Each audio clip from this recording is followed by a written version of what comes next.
कबीरा खड़ा बाजार में, लिए लुकाटी हार, जो घर फूके आपना, चले हमारे साथ। पोथी पढ़ पढ़ जगमुआ,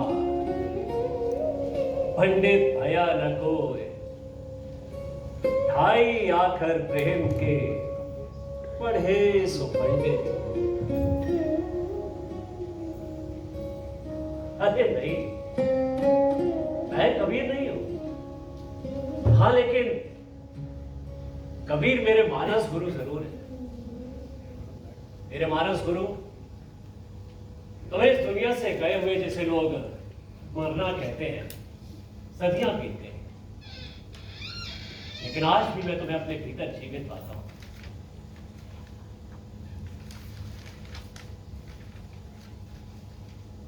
लोग तो ये भी कहते हैं 10 अगस्त 1995 को मैं इस दुनिया से रुखसत हो गया।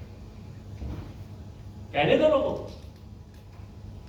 कि मैं ठीक राखी के दिन अपनी बहन सीता से राखी बंधवाए बिना उसकी आंखों को नम करके चला गया। कहने दो लोगों को कि कबीर मर गए, कहने दो लोगों को कि मैं मर गया, लेकिन मैं तो यही कहूंगा, हम न मरब, मरी है संसार। आप लोग सोच रहे होंगे ना कि मैं कौन हूं। अरे भाई, खुलता जाऊंगा धीरे धीरे पहेली की तरह, इतनी जल्दी क्या है। हाँ, लेकिन थोड़ी देर पहले मैंने कहा था कि मैं 1995 में इस दुनिया से रुखसत हो गया, तो आपका सवाल यह होना चाहिए कि मैं कहां से बोल रहा हूं। मैं आपके अंदर से बोल रहा हूं। डरिए मत। मेरी एक रचना है, मैं नर्क से बोल रहा हूं। आप यूं समझ लीजिए कि मैं नर्क से बोल रहा हूं। नहीं, मैं स्वर्ग नर्क पे बिल्कुल भरोसा नहीं करता।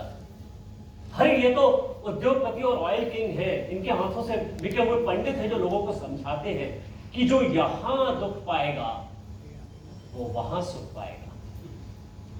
यही लोग हैं जो स्वर्ग नर्क पाप पुण्य के जाल में फंसाकर भोले शोषितों को क्रांति करने से रोक देते हैं। मेरी एक रचना है, धोखा और झूठ के स्वर्ग। मैंने उसमें लिखा है कि स्वर्ग का सुख पाने के लिए इस लोक में नरक की यातना भोगने का क्या तर्क है कोई तर्क? ऐसे यात्रा और दुख तो मैंने भी बहुत सहे बचपन से, लेकिन कभी सहानुभूति का पात्र बनने की कोशिश नहीं की। उन दुखों ने, उन यातनाओं ने मांझा है मुझे। आपको एक वाक्य सुनाता हूं। मेरे पिताजी को प्रेसी हो गई थी, भाई उसकी सेवा में लगा रहता था और मेरे ऊपर ये जिम्मेदारी आ गई थी कि मैं कमाऊं और घर का खर्च चलाऊं। मैट्रिक के फौरन बाद मुझे नौकरी तलाश करनी थी। नौकरी की तलाश में बार बार जबलपुर जाना पड़ता था और जबलपुर पैदल तो जा नहीं सकता था। मैंने कला सीख ली थी, बिना टिकट यात्रा करने की कला। ऐसे ही एक बार शिक्षा अधिकारी से मिलने के लिए होशंगाबाद जाना था। ट्रेन पकड़ने की आपाधापी में जेब में जो 1 रुपया था वो भी न जाने कहां खो गया। ट्रेन लेट थी, पिछले 14 घंटे से मैं पानी पी का काम चला रहा था। भूख से अपने आप कुलबुला रही थी। उस समय मेरी ऐसी हालत थी कि मैं चोरी भी कर सकता था। उस दिन मुझे एहसास हुआ, इंसान चोर क्यों बनता है? ये पेट इंसान को चोर बनाता है। जैसा मैंने देखा कि एक किसान अपने परिवार के साथ तरबूजों की टोकरी लेकर चला रहा है। मैंने उसके पास जाकर कहा, तरबूज तो बड़े अच्छे हैं, आपके खेत के हैं क्या? उसने बड़े गर्व से कहा, अरे नर्मदा मैया की कृपा है, शक्कर जैसे मीठे हैं। मैंने कहा, हाँ लगते तो है। उसने कहा अच्छा हो गया।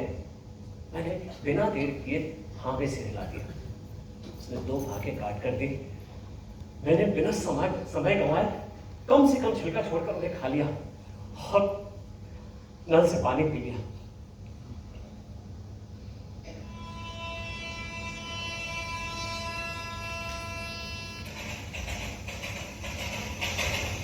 उसी समय ट्रेन आ गई। मैं दौड़कर खिड़की के रास्ते से डब्बे में घुस गया क्योंकि टिकट तो मेरे पास था नहीं।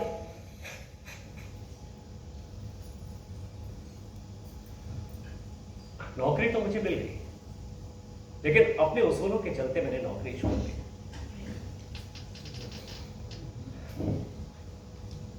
हाँ, एक कला मैंने और सीखी थी उस समय, उधार मांगने की कला।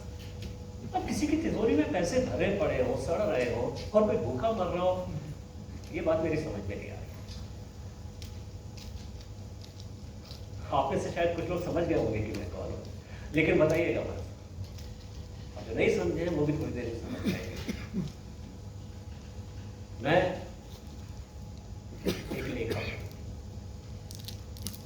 द्वितीय विश्व युद्ध की समाप्ति पर और भारत की स्वाधीनता के समय पैदा हुआ एक लेखक छोटा सा, लेकिन संकट बहुत बड़ा कहलाया। मैं संकट बहुत बड़ा कहलाया क्यों? क्योंकि मैंने आजादी के भ्रम को टूटते हुए देखा। मैंने उन मूल्यों को खत्म होते हुए देखा जिसके लिए न जाने कितने देश के नागरिकों ने कुर्बानी दी थी। मैंने अधिकारियों के नैतिक पतन को देखा। मैंने देखा कि सत्ताधीश कैसे प्रजा रूपी भेड़ों को खा जाते हैं। मेरी रचना है भेड़ और भेड़िए। आप में से जिसने भी पढ़ा होगा वो अच्छी तरह जानता होगा कि भेड़िए कौन है, भेड़े कौन है, और आपके बीच में बैठे हुए वो रंगे सियार कौन है जो इनके दलाल बनकर बैठे। मैंने मासूम भेड़ों के पक्ष में लिखा तो मुझे कटघरे में खड़ा कर दिया।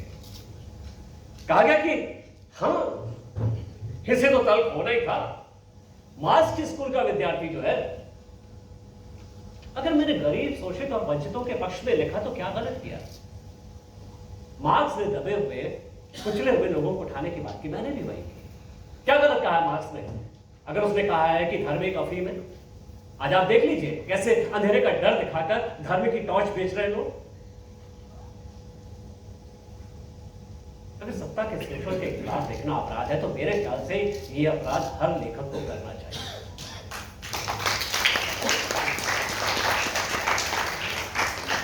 क्या फायदा सुविधा भोगियों का लिखने से? जानते तो होंगे आप ऐसे सुविधा भोगी। अरे भाई, जो साहित्य जीवी, परीक्षा जीवी, पेपर जीवी, कमेटी जीवी बनकर 2,500 रुपए महीने कमाने लगते हैं और साल में 4 बार कहते हैं कि आजकल का लेखक सुविधा भोगी हो गया है।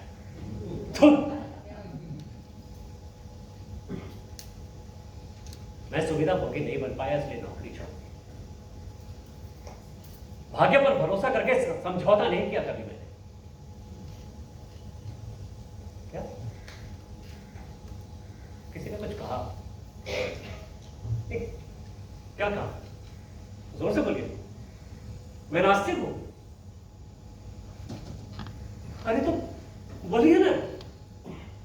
ऐसा बस फैस को पढ़ा, बोलो कि लब आजाद है। हाँ हाँ, मैं नास्तिक हूं। पहले नहीं था।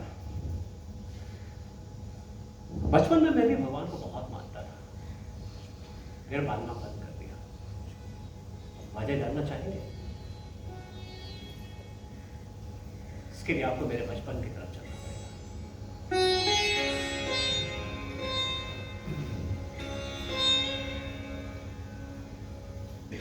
मेरी उम्र उस समय करीब 12-13 साल रही होगी। गांव में फ्लैट आया था।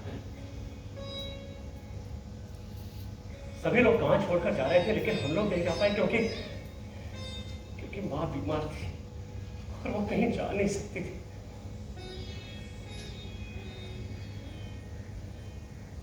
घर के सभी लोग, जिसमें लखन, श्यामलाल चाचा भी शामिल थे, बारी बारी से घर का पहरा दे रहे थे। बतेश्वरी बुआ भी समझा रही थी कि सब ठीक हो जाएगा।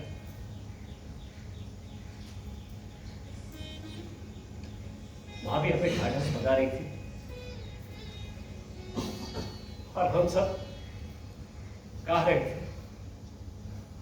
ओम जय जगदीश हरे, स्वामी जय जगदीश हरे, भक्त जनों के संकट, दास जनों के संकट छड़वे दो।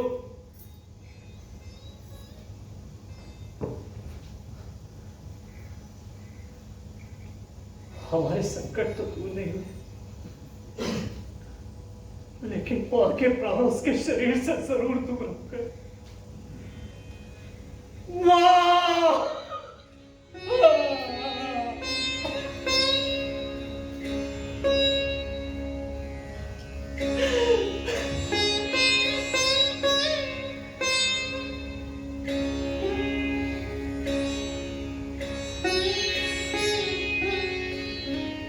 हम सब रो रहे थे,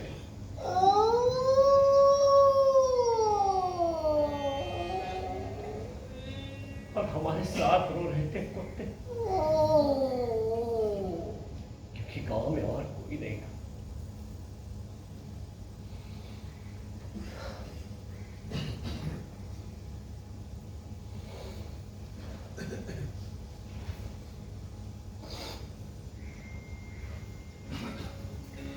उस दिन के बाद मेरा भगवान पर से विश्वास थोड़ा सा कम हो गया। वो विश्वास जो पिताजी हमें बचपन से देते आए थे। मां के मरने के बाद पिताजी भी टूटते चले गए, और मेरा भगवान पर से विश्वास भी टूटता चला गया। आपको लगता होगा ना बस इतने में ही विश्वास टूट गया? सिर्फ इतना सा नहीं है। अब आपको क्या बताऊं और कहां तक बताऊं? और जब मैं बता रहा हूं तो ये मत सोचिएगा कि मैं आपकी बेचारा बनने की कोशिश कर रहा हूं। मैं बता रहा हूं तो सिर्फ इसलिए क्योंकि यहां पर जो बैठे हैं उनके हमारे बीच में, उनमें से भी अगर कोई टूट रहा हो तो वो टूटने से बच जाए, दुखों और यातनाओं को झेलकर फौलाद बन जाए। कई लोगों को लगता है कि मैं तो ब्राह्मण हूं, मुझे भला किस बात का दुख हो सकता है? अरे सबसे बड़ी त्रासदी तो ये ब्राह्मण होना ही है। मैंने अपने नाम के साथ परसाई लगाया क्यों?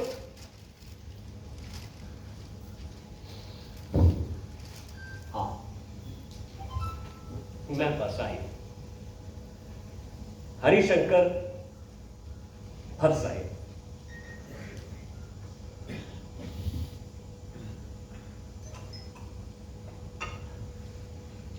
मैंने अपने नाम के साथ परसाई लगाए, लेकिन ब्राह्मण कहलाने के लिए नहीं, बल्कि इसलिए क्योंकि देखिए आप इस तरह भटकाइए मत, बात मेरे नाश्ते को लेकर रही थी, ठीक है? तो यूं ही कोई बेवफा नहीं होता है। बचपन में मैं हमेशा पिताजी के साथ दिवाली पर लक्ष्मी जी की पूजा किया करता था। मां को विश्वास था कि पिताजी को विश्वास था कि मां का वात्सल्य मुझ पर बरसेगा और वो अपनी कृपा मुझ पर गिराएंगे। साल दर साल हम लोग पूजा करते रहे, और साल दर साल पिताजी का धंधा चौपट होता चला गया। पहले दियों में से तेल कम हुआ, फिर दिए कम होते चले गए। कुल मिलाकर हमारी पूजा कभी फॉर्मेट नहीं हुई। कई लोग पूछते हैं कि आप मैंने शादी क्यों नहीं की? गरीब के ऊपर अगर जिम्मेदारी हो ना तो उसमें जवानी नहीं आती है, बचपन से सीधा बढ़ाते भी करना होता है।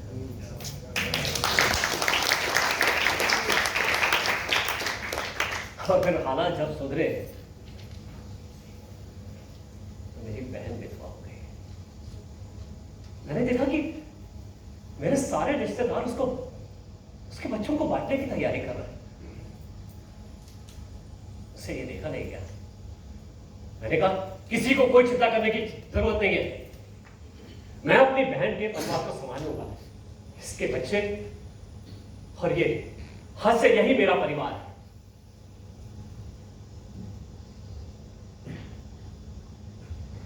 मैंने हमेशा सच्चाई और मानवता के लिए जो भी किया डंके की चोट पर किया।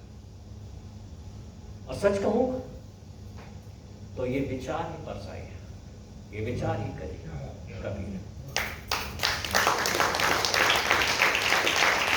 मैंने आपसे कहा था कि मैं आपके अंदर ही कही, क्या आपको लगता है कि ये विचार आपके अंदर है? अगर आपको ऐसा लगता है तो आप भी परसाई हैं। तो बोलिए मेरे साथ, मैं परसाई हूं। हाँ मैं परसाई हूं। हाँ मैं परसाई हूं। हाँ मैं परसाई हूं।